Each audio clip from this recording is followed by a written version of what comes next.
open up to questions. Anybody? Please. Your movement today was tremendous. How did you feel out there compared to after your injury? You seem to be moving up, sideways, but front and back, everything was great.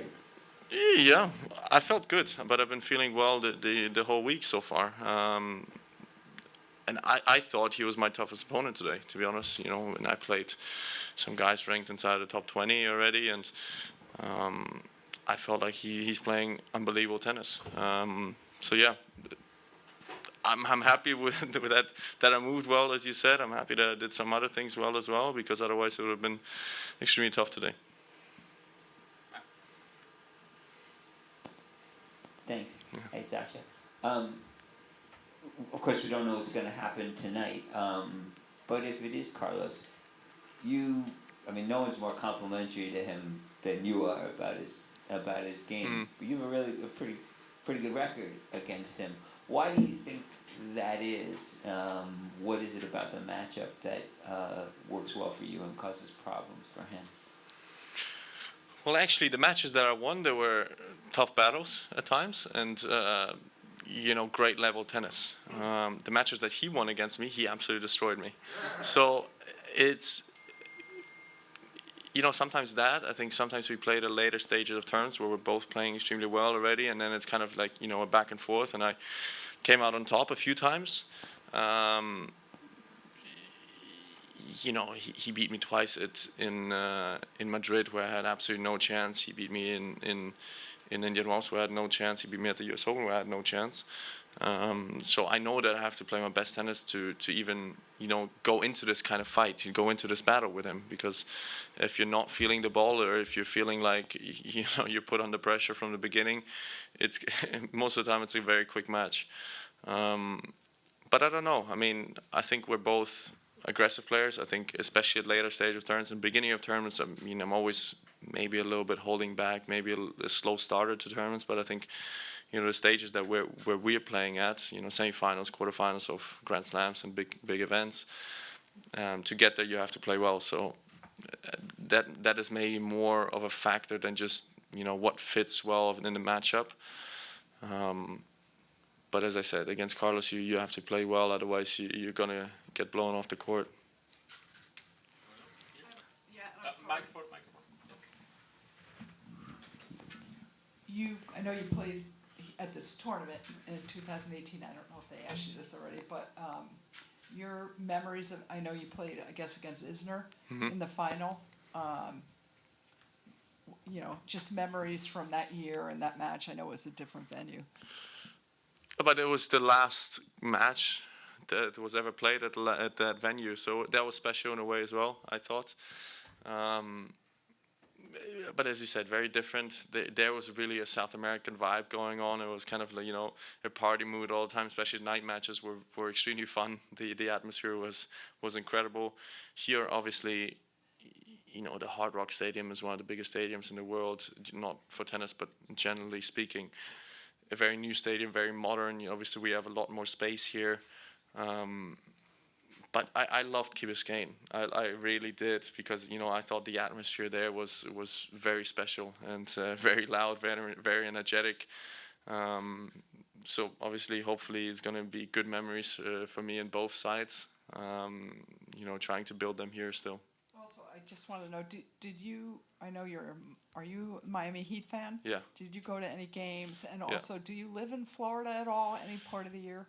I used to. I'm a massive Miami Heat fan. As I think a lot of people know, it's my favorite sports team in the world. And I did used to live in Saddlebrook, or close by Saddlebrook, which is up north in Tampa, or close to Tampa, when I was a junior. So. You haven't gotten to any games, right? Sorry? Yes, I did. Before the tournament started. I went to the game against New Orleans when they got blown off the court, unfortunately. So, yeah.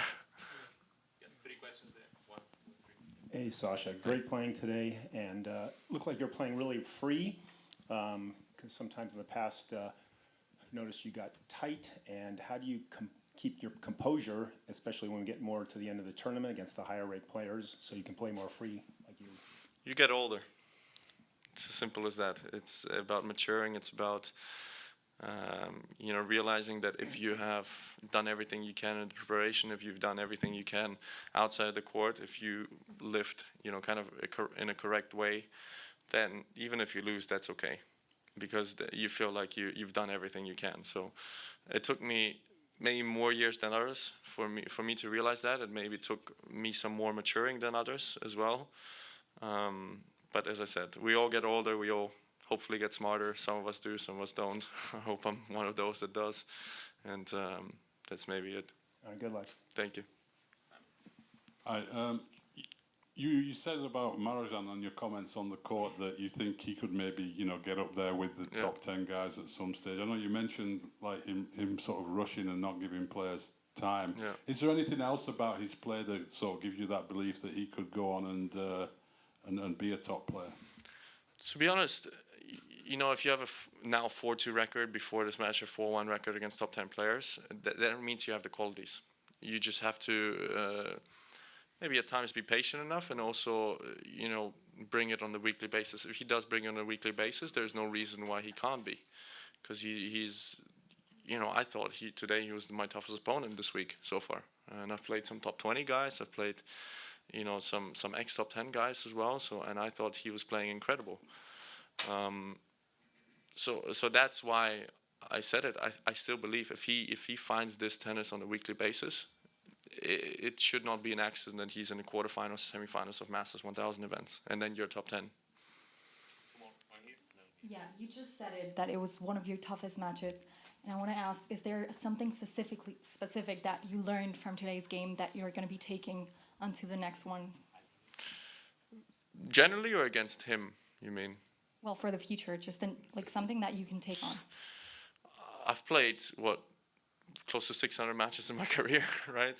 So if I say that I've learned something from every single one, that would be a lie. But obviously playing him for the first time, there's a lot of things that did surprise me. There's a lot of things that I didn't expect, or maybe I didn't see on the stat sheet as well.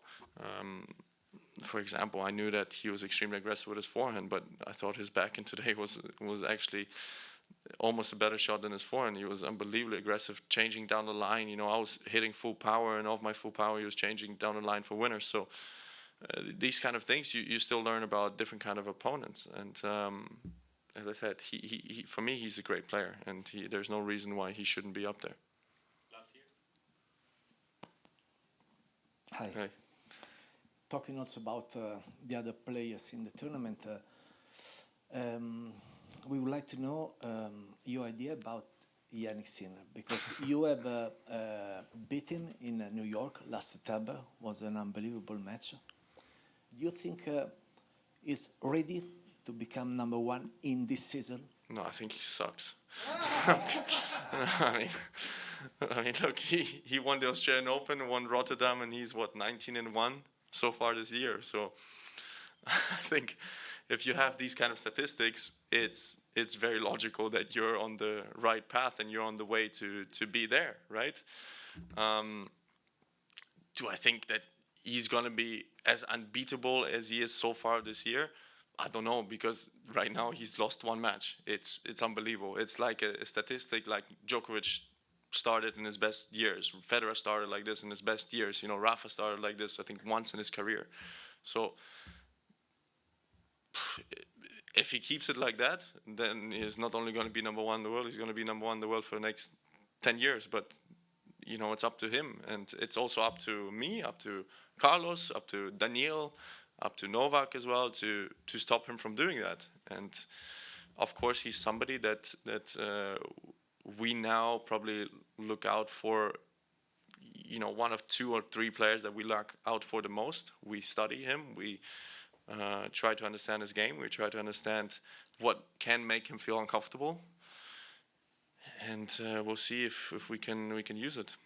Thank you. Thanks.